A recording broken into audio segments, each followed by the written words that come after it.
Okay, this is Computer Science 305, Programming Languages. This is the third video for the ML Part 3 lecture series. So, we'll open up SML, and then today we're going to be talking about, or in this video, not today, but in this video, we're talking about higher order functions and currying. So, higher order functions, right? Every function has an order, right? A function that does not take any functions as parameters and does not return a function value has order 1, right? A function that takes a function as a parameter or returns a function value has order n plus 1, where n is the order of the highest order parameter or returned value. So, for example, if the function returns takes in a as a input parameter a function of order 1, then the new function is order n plus 1, right? The quick sort that we did not have implemented, but we were looking at, is a second order function, right? Because it took in a function, but that function's only parameters were simple values, so therefore it had order 1. Thus, quicksort was order 2. So, for practice, ask yourself what the return types here listed are what type of order function are they when you're looking at it, right? And then furthermore, what could you say about the order of a function with the type shown below?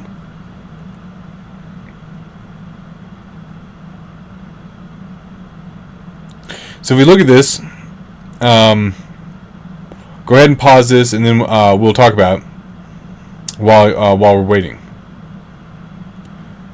Okay, now that you've unpaused that, hoping that you actually had, the first one, int by int mapped to a bool, is obviously an order 1, right? There's no function defined in there at either the input parameters or the return type. Now, if we look at the second one, we see here that in the input side, if we look at the input parameters, right, we see that it takes a list, an integer list, it's a tuple of an integer list with a tuple inside of that. The second part of the outer tuple is an int by a function that maps an int to a boolean, right? That's the input side, which then maps to an integer list. So we know that this is a second order function, right? Because the first function is only a first order function. So the second one maps takes as its input parameter a function that maps an int to an int, which is then that function is then mapped to an int. So this is also a second order function. The third one, right, has takes in a tuple of a function that takes in an integer, maps an integer by a second function that maps an integer to an integer, right? So this takes in two different functions, and therefore is second order itself, right? The incoming. So these we'd actually have to think about this, right? This is the input is makes this at least a second order, right? Now, so this is still a second order, right? We took in a function, at least one function that makes it a second order, and it outputs a function. So this itself is at least actually this would be a second order. So this would probably be a third order function. I'd have to think about that a little bit deeper. So if it's if the function that takes a function as a parameter or returns a function value as order n plus 1, where n is the order of its highest order return. So it's only a second order because no one function is that it takes in or returns has more than order 1. So it is only a second order. Now, on the other hand, this next one has takes in an initial function. So its input parameters initially has the first part of it, the input to the input parameter is a function, which makes the input parameter to the actual function we're looking at here which is apparently a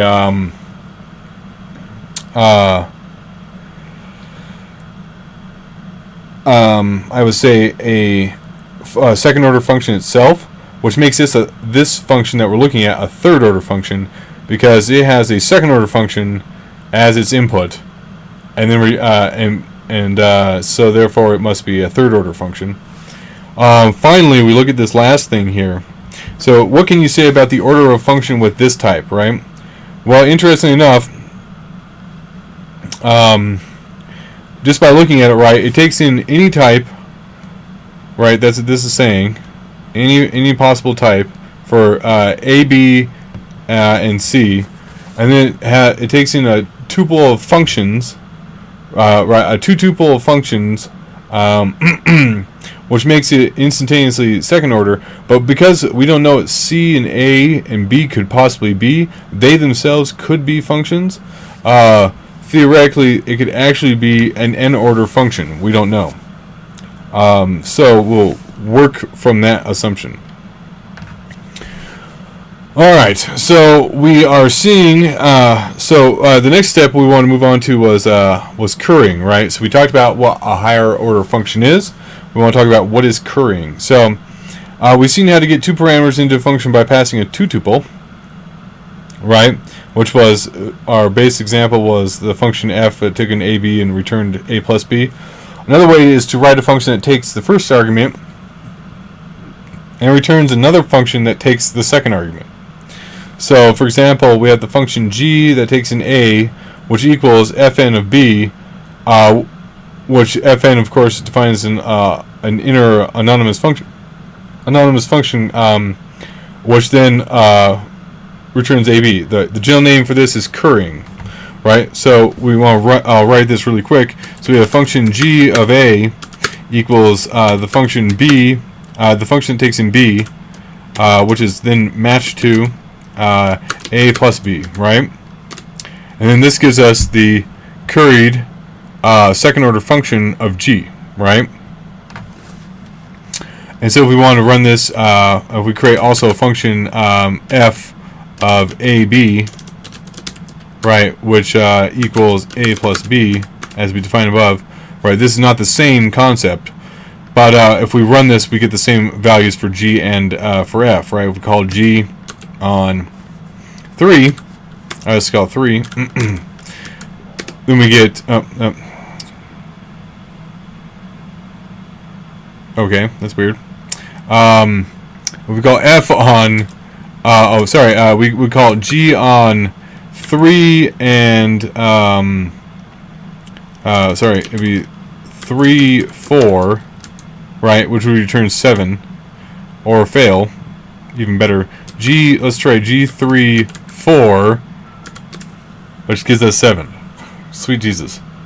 And if we call f on 3, 4, we get 7, right? Wow, I'm really not good at this today. The curried addition, right, which we just saw, for example, f of 2, 3, which we just did 3, 4, we see some of this, right? So we have to, the interesting thing is that we have to remember that a function is left associative. So g2, 3 means g of 2, and then 3 is the parameter that were passed into the inner anonymous function.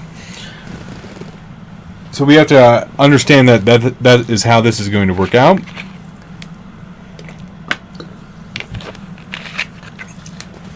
Whereas when we did f of 2, 3, right, if we were to call f of 2, 3, I think that actually caused an error, but we just know that what we're actually doing, right? And the advantages of this is that there are no tuples. We get to write just g2, 3 instead of f with the parentheses making the tuple 2, 3.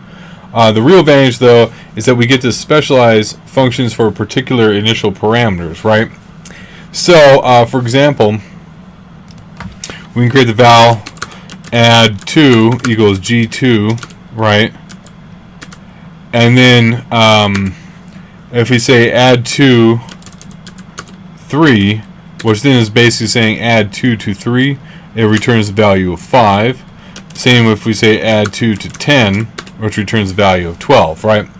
The beauty of this is we have this great ability to be able to actually handle doing all sorts of really cool things. It's very similar to how we could do the prior. We had the quicksort example. We could actually rewrite that to have quicksort with the op. Instead of having to make the tuple where we gave the list then the operator, right? We could actually just give quicksort the say which op we want to use, right, and then the list in a much slicker way. And then we could actually create a backwards one that would actually allow us to sort backwards without by just calling by associating quicksort with the op greater than, right, to do a decrementing sort. A descending sort, sorry, a descending sort, as opposed to an ascending sort, and then we could just give sort backward the list, and it would work just fine. We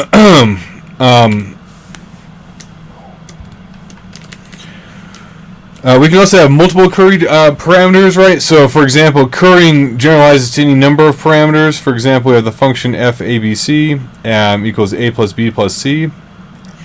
And then we could also do a very simple form of this by just currying over and over, right? We could say if we have the function f is a, b, c equals a plus b plus c, we could actually create a much slicker looking curried version of this, which would be function g of a equals fnb matched to fnc, and then curried to a plus b plus c,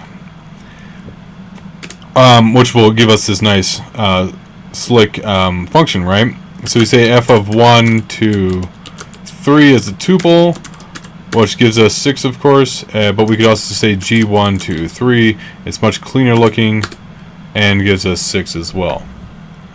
The notation for currying, right? There's excuse me. There's an even easier notation for currying on the next slide. The long notation, which we have used so far, makes the little intermediate anonymous functions explicit. But as long as you understand how this works, the simpler notation is much easier to read and write, right? And so instead of writing the long form, we can actually just write the function. So initially we had f(a)(b), right, with the inner function. We could just simply write this as function f a space b equals a plus b, and that generates the curried function for us. We can also do this for as many arguments as we could possibly think of, which would be, for example, f a b c d equals a plus b plus c plus d, and then we get as many as we want, as expected, right? And then we can run this, so we can say f 1 2 3 4. Sorry, I forgot this, and then it gives us 10, right? As we expected. So the beauty of this is, of course, that it makes writing functions much cleaner, and gives us this nice way of creating better nested functions than we could if we were writing them in the old form way with tuples as our input. So this brings us to the last section, predefined higher order functions, and we'll start that in the next section of the video.